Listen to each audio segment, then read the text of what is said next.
కాంగ్రెస్లో మున్సిపాలిటీలకు ఇచ్చింది కాంగ్రెస్ పాలనలో మున్సిపాలిటీలకు ఇచ్చింది గాడిద గుడ్డేనంట. దొంగ హామీలు మోసాలు చేయడం మాకు చేత కాదు. బీజేపీని గెలిపిస్తే కేంద్రం నుంచి 500 కోట్లు తెస్తా. కాంగ్రెస్ గెలిస్తే అన్ని పన్నులు పెంచడం ఖాయమంట. కొంపల ముంచే సీఎం మాటలు నమ్మొద్దు బండి సంజయ్. కరీంనగర్ జిల్లాలో కేంద్ర మంత్రి మున్సిపల్ ఎన్నికల ప్రచారం అని చెప్పి చూస్తాను. 500 కోట్లు తెస్తాడంట. 500 కోట్లు తెస్తా అంటున్నావు కదా మిస్టర్ బండి సంజయ్. 500 కోట్లు పక్కన పెట్టి ఫస్ట్ అయితే నువ్వు తెస్తా అన్న ఎంపీగా గెలిపిస్తే మేము రాష్ట్రానికి తెస్తా అన్న నిధుల గురించి మాట్లాడు. రాష్ట్రానికి తెస్తా అన్న నిధుల గురించి మాట్లాడకుండా ఇలా కేవలం మళ్ళా మున్సిపల్ ఎన్నికలు వచ్చినాయి, వీళ్ళని ప్రలోభ పెట్టాలి, వీళ్ళతో ఓట్లు వేయించుకోవాలని చెప్పేసి దొంగనాటకాలు ఆడుతున్నటువంటి బండి సంజయ్ నీ మాటలు ప్రజలు నమ్ముతారని చెప్పేసి అనుకుంటే నీ భ్రమే ఖచ్చితంగా. ఇక కరీంనగర్లో వాళ్ళ ప్రచారాలు వాళ్ళు చేస్తూ ఉన్నారు. కరీంనగర్ ప్రజలు ఒకసారి ఆలోచించాలి. బండి సంజయ్తో తస్మా జాగ్రత్తగా ఉండండి. కేంద్ర మంత్రిగా గెలిచిన తర్వాత ఈ రాష్ట్రానికి ఏం నిధులు తీసుకొచ్చిండు, ఈ రాష్ట్రానికి ఏం పేరు తీసుకొచ్చిండు, ఈ రాష్ట్రానికి వాళ్ళు చేసిన న్యాయం ఏంది. 8 మంది ఎంపీలను ఇస్తే వాళ్ళు ఏం న్యాయం చేశారో ఒక్కసారి మీరు ఆత్మపరిశీలన చేసుకోవాలి. 2 ఏళ్ల కాంగ్రెస్ పాలన మున్సిపాలిటీలకు ఇచ్చింది గాడిద గుడ్డేనని కేంద్ర హోంశాఖ మంత్రి బండి సంజయ్ కుమార్ ఎద్దేవా చేశారు. రాష్ట్ర ప్రభుత్వం వద్ద నయా పైసా లేదని, ఈ ఎన్నికల్లో బీజేపీని గెలిపిస్తే కేంద్రం నుంచి రాష్ట్రానికి 500 కోట్ల నిధులు తీసుకొస్తామని హామీ ఇచ్చారు. గ్రామ పంచాయతీ ఎన్నికల్లో బీజేపీని ఆదరించారని, దీంతో ప్రధాని వద్దకు వెళ్లి పంచాయతీలకు 259 కోట్లు తెచ్చామని తెలిపారు.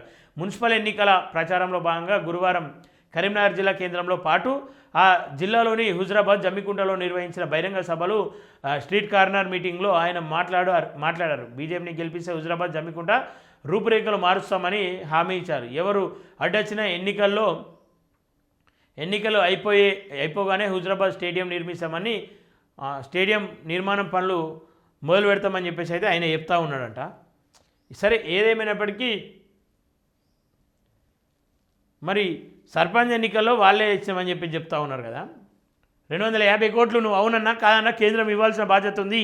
ఎందుకంటే ఈ గ్రామాల నుండి పన్నులు వసూలు చేసి కేంద్రాన్ని కడతా ఉన్నాం కాబట్టి, నీటి పన్ను అనేక పన్నుల రూపంలో కేంద్రానికి మేము చెల్లిస్తూ ఉన్న డబ్బుకు ఖచ్చితంగా కేంద్ర ప్రభుత్వం బాధ్యత.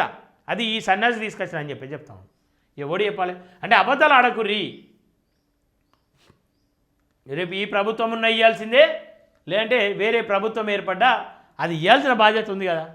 మీరు తీసుకొచ్చిన మన ఎందుకు చెప్తాను. 259 కోట్లు నువ్వు తీసుకొచ్చినావు అంటే ప్రభుత్వం బాధ్యతతో ఇవ్వలేదు, కేవలం బండి సంజయ్ చెప్తే ఇచ్చిందా? కేంద్రంపై ఒత్తిడి తీసుకొచ్చి బండి సంజయ్ నిధులు తీసుకొచ్చిందా? కేంద్రంపై ఒత్తిడి తీసుకొచ్చి బండి సంజయ్ ఏమైనా నిధులు తీసుకొచ్చిందా, లేదంటే కేంద్రం ఇవ్వాల్సిన బాధ్యతతో ఇచ్చిందా?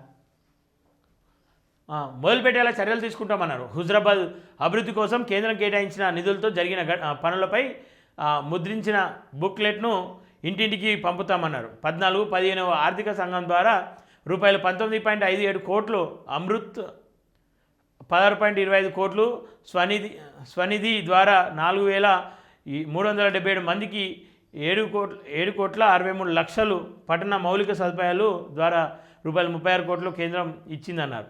బీజేపీకి మోసం చేయడం రాదని, దొంగ హామీలు ఇవ్వడం చేత కాదని, కాంగ్రెస్ బీఆర్ఎస్ల మాటలు నమ్మి మరోసారి మోసపోవద్దని వ్యాఖ్యానించారు. మంచి పాలన కోసం ఒక్కసారి బీజేపీకి అవకాశం ఇవ్వాలని కోరారు. మున్సిపల్ ఎన్నికల్లో కాంగ్రెస్ను గెలిపిస్తే ఇంటి పన్ను, నల్ల పన్ను, వ్యాపార పన్నులు పెంచడం ఖాయమన్నారు. ఈ కాంగ్రెస్ సర్కార్ రోడ్డు మీద నడిచే వారిపై కూడా ట్యాక్స్ వేసే పరిస్థితిలో ఉందని ఎద్దేవా చేశారు. సీఎంఈ పచ్చి అబద్ధాలు. కాంగ్రెస్ 2 ఏళ్ల పాలనలో కరీంనగర్కు 1,400 కోట్లు ఇచ్చానంటూ ముఖ్యమంత్రి పచ్చి అబద్ధాలు చెప్పారని సంజయ్ మండిపడ్డారు.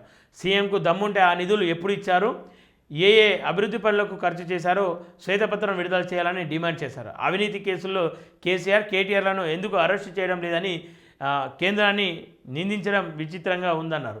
కేసీఆర్ ఇచ్చే ఆ మూటలను అధిష్టానానికి పంపుతూ రేవంత్ రెడ్డి తన సీఎం సీట్ను కాపాడుకుంటున్నాడని దుయ్యబట్టారు.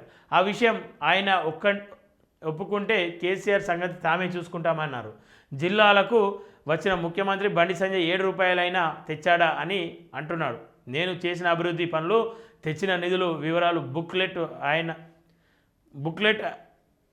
బుక్లెట్ అయిన ఇంటికి సచివాలయానికి పంపుతా చదువుకోవాలని కరీంనగర్ కార్పొరేషన్ అభివృద్ధికి 1,500 కోట్ల నిధులు తెచ్చా. ఇవాళ రేవంత్ వస్తే ఎల్లుండి ఆయన అన్న అసరుద్దీన్ ఓవైసీ వస్తున్నాడు, ఇద్దరు మాట్లాడుకునే వస్తున్నారు, దొంగ మాటలతో కొంపలు ముంచే సీఎం మాటలు నమ్మి మోసపోవద్దని.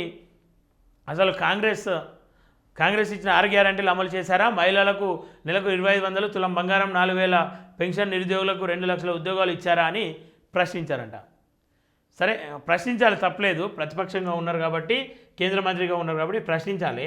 కానీ మీరు ఇస్తున్నటువంటి 2 కోట్ల ఉద్యోగాలు ఏమైనాయో కొంత ప్రజలకు చెప్పాలి. మీరు ఇస్తా అన్న 2 కోట్ల ఉద్యోగాలు ఏమైనాయో ప్రజలకు చెప్తే ఇంకా బాగుంటుంది.